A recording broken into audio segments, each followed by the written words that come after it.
판으로 가면서 이게 조금 왜소해진다고 할까요? 조금 지지층을 상실하는 이제 현상을 보여주는 거고, 이 부분이 바로 지금 이번 대선의 경우에서 우리 좀 이따 말씀 나누겠지만 2위와 3위 후보의 역전 또는 실버 크로스의 파급력이라고 할까요? 또는 어떤 원인이 과연 무엇이냐를 생각하는데 상당한 시사점이 있는 사례가 아닌가 싶습니다. 자, 다시 한번 풀어볼까요? 이거 제발 우승하자 제발 제발. 이때는 그러니까 7일 전까지 마지막 여론조사 공표됐었던 일주일 사이에 보수 진보가 결집해서 정동영 후보가 그래도 10%포인트 가까이 결국 끌어올렸고요. 굉장히 중요한 나름대로 경로 교수님 말씀한 시사점이 있는데요. 네. 제3 후보가 당시에 15%를 넘어야지 국고보조금을 100% 다 받는데 정말 15.1%를 해서 이해창 후보가 기사회생을 했어요. 당시만 보더라도.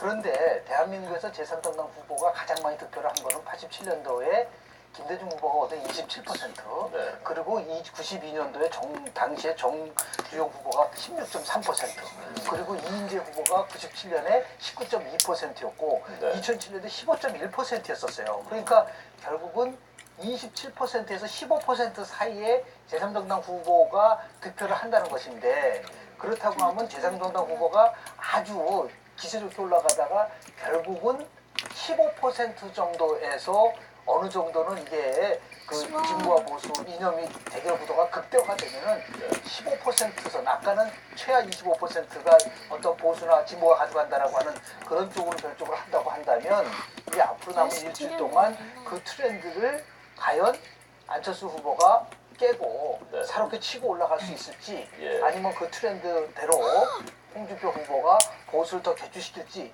굉장히 초미의 관심이라고 저는 봅니다. 자, 많은 면에서 보수와 진보의 포지션만 바뀌었을 뿐 지금과 비슷한 현상을 보여주고 있는 2007년 대선이었습니다. 자, 그럼 바로 지난번 대선이죠. 18대 대선 가보겠습니다. 이 대선이야말로 정말 박빙의 선거였었고, 오히려 D-1 때는 2%포인트까지 좁혀지지 않았었습니까? 아주 굉장히 처음에 시작은 마지막 여론조사에서는 문재인 후보 당시에 박근혜 후보를 굉장히 추격해서 5%포인트로 뒤졌지만 D-2를 한번 보십시오. 46대 45로 거의 초박빙으로 갔었어요.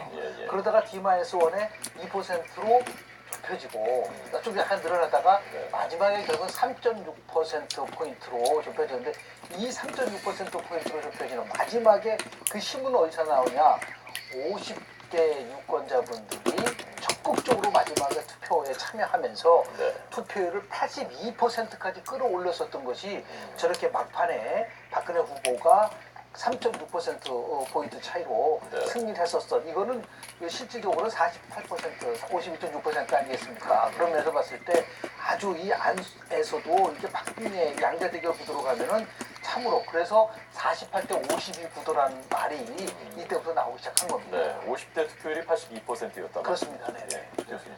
이번 선거 2012년의 경우는 이제 요 일주일 전으로 아마 기억이 되는데, 제가 기억하기로는 투표를 한 열흘 정도 앞두고 있지 않았을까 생각이 되는데, 안철수 후보가 이제 본격적으로 문재인 후보의 지원 유세를 시작을 했었습니다.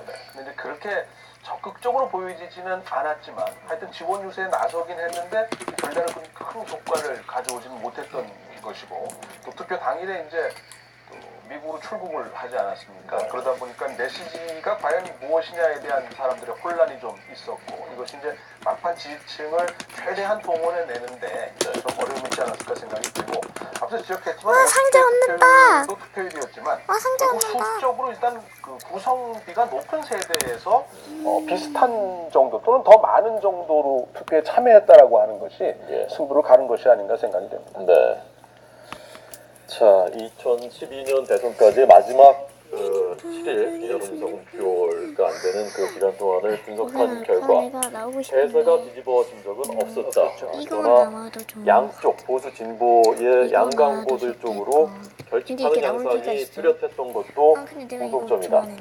과거 선거와는 이번 선거가 조금 다른 조건들이 있기 때문에 끝까지 지켜는 봐야 되겠다라는 것이 결론이라고 할 수가 있겠습니다.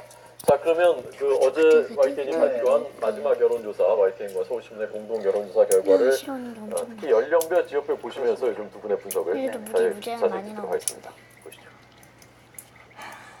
짧으도록 하겠습니다. 어떻게 보셨습니까? 연령별 결과. 실제 이게 굉장히 제가 흥미롭게 보는 건 이겁니다. 지금 전체적으로 하면 이제 뭐 문재인 후보가 40%로 이제 헛간 1위를 차지하고 저도 있고요. 가릴게요. YTN 조사에서 홍준표, 안철수 후보가 이제 실버 크로스가 나온 거는 사실인데요. 저는 관심 있는 게 유승민 후보와 심상정 후보의 지지도 합의입니다. 저게 지금 1.4%로 돼 있지 않습니까? 그리고 지난 2012년에요. 당시에 문재인 후보가 얻은 게 48%입니다. 다시 버블 거 갈게요. 실제로 이 두 후보가, 특히 심상정 후보가 10%까지 끌어올라가면요. 지금 문재인 후보가 30%대로 떨어질 수 있다는 것을 함축하고 있는 것인데 이 조사 결과는 다른 데서도 여러 군데 나타나고 있어요. 그 지금 가장 큰 관전 포인트는 뭐냐면 심상정 후보가 굉장히 강하게 치고 올라가는데 이거는 문재인 후보가 되게 위협적일 수가 있는데요. 지금 연령대로 보면요. 60세 이상에서는 물론 이제 홍준표 후보가 39.4로 굉장히 1위를 차지하고 있는 것과 사실이지만 말이죠. 그렇게 해서 이제 모든 부분에서 문재인 후보가 이겼지만 60대 이상에서는 홍준표 후보가 이겼어요. 그리고 안철수 후보한테도 큰 차이로 이제 이김으로써 됐는데 흥미로운 건 이겁니다.